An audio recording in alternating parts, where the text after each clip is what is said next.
Then going back to an earlier story, ISA President Keith Wellington says some of FIFA's new rules at the ongoing FIFA World Cup are set to be implemented in next season's football competitions. More in this report.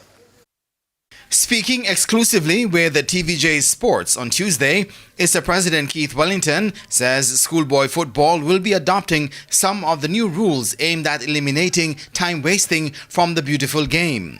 Among the updated rules being considered are a visible 5-second countdown for goal kicks and throw-ins, with teams losing possession if they fail to restart play in time. The issues relating to time wasting, those are rules that we could implement at the start of the season. It is likely that it will be implemented at the different competitions run by the JFF, and so it may be in the best interest of our players to introduce them from now. He adds that the new 5-second countdown for throw-ins will help speed up the game. The issue of the goal kick as well, same time issue, and revert into a corner for the opponents. Similarly with the goalkeeper holding onto the ball longer than 8 seconds, that is also something that we are likely to see. A delayed throw-in is awarded to the opposition, while a delayed goal kick results in a corner kick. However, next season's changes will not be limited to the rules on the field of play.